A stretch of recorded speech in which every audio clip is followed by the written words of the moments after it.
Now, Ronza, I think the way to sort of close out this cognitive loop is to talk about you. Okay. Maybe not specifically you, but yous in general. Yous, lawyers use. Is it the truth that not all you guys are created equal? That's true. How about this instead? Is the best, quote unquote, always the best? Ooh. How about I give myself a point for that one? What say you about this? Okay, so don't assume that an attorney who has been doing this, practicing law for 30 years and has an hourly rate of, $400 an hour, they've got to be the best, right? And they're guaranteed going to get you a more favorable outcome. Yeah, well, there is some truth to that. 30 years of experience, by no means am I trying to take away from that. But you never know. That's not always true. Newer attorneys are usually handling your case directly, not passing it down to a paralegal or a new associate. It's just hands-on. The newer attorneys directly dealing with your case and directly dealing with you. And also, I mean, this is just my opinion. I don't want to get crucified over this by the older, the veterans.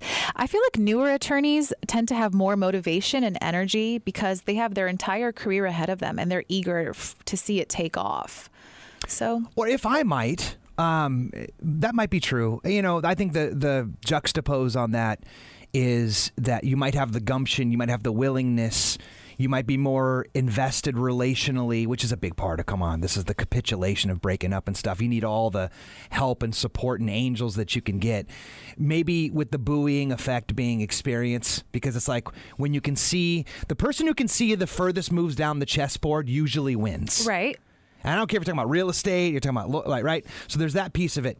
But, one thing I think that is more true than that is how the process goes.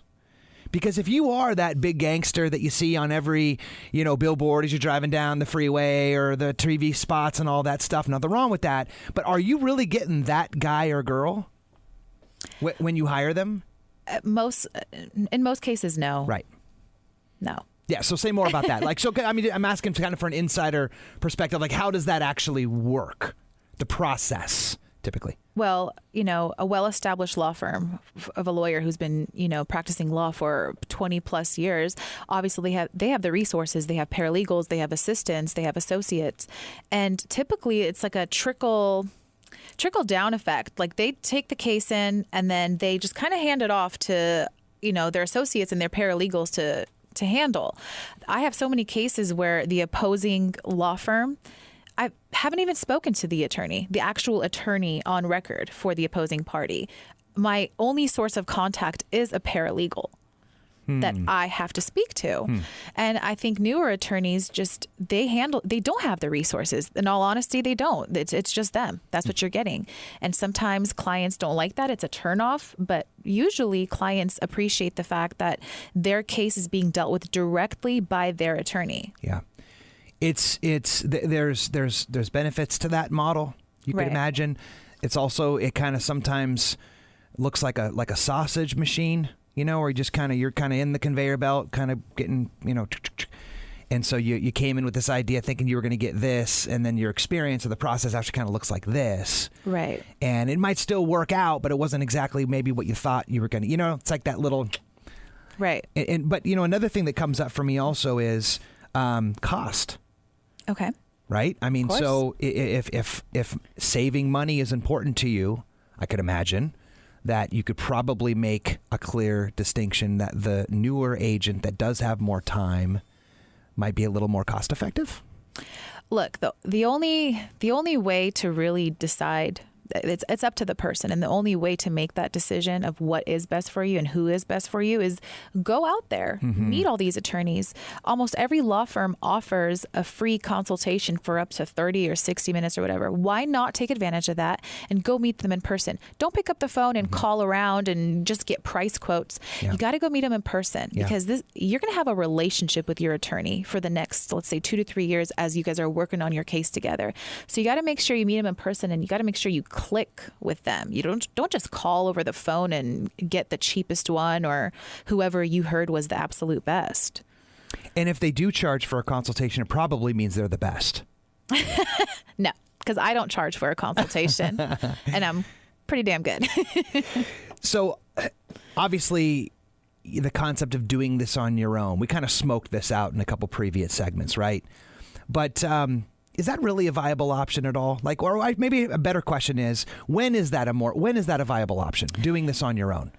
Look, if you can afford an attorney, I highly recommend you do not handle your case on your own. A lot of the times, clients wish to represent themselves in an effort to save the money, but then they come back several months later panicking because something went wrong or not the way they wanted it to. Right. And they end up spending more money for me to clean up their case and the mistakes that happen than they would have if they would have just hired me from the beginning to get their case started on the right track. And if you can't afford an attorney, call around, do your research. There are so many other resources and options.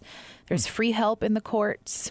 It's like going to the DMV. Not many people like it. It's an all-day field trip.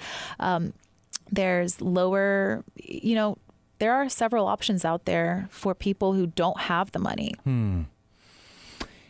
Another thing that's interesting, by the way. Of course, that there's a free option for you available in the courts, but there's it's not the best option. Right. But Other resources would be interesting to know. So one of the things that I've heard one of my clients say one time, and I don't know if you've ever come across this, you're a mom. Yes. You have a family. What's your take on, there's an old adage, and I'm not going to misquote who said it, so I'm not even going to attempt it, but you can't give away anything that you don't already own. Mm-hmm. Okay, and I believe that to be so true. Like, that's the definition of sales, where someone's just pushing a narrative, like, versus sharing your experience and then being a consultant in a consultative role, right? I'm trying to oversimplify this, but what about like if the lawyer has a family or if the lawyer doesn't? So the bad side I've heard about that is, they don't have time to help me because they've got a family. But is that true? Or what's another way of potentially looking at through that lens? I think, in my experience, that an attorney who has children, such as myself, it really makes me relate to my client who's going through a custody case. I empathize with them. I get it. I put myself in their shoes, and it's like, oh my goodness, that's like me and my child, right? And it makes me just naturally, involuntarily, it just makes me even more invested in their case. Yeah. So don't assume that, an attorney who has other obligations and responsibilities is going to put your case on the back burner.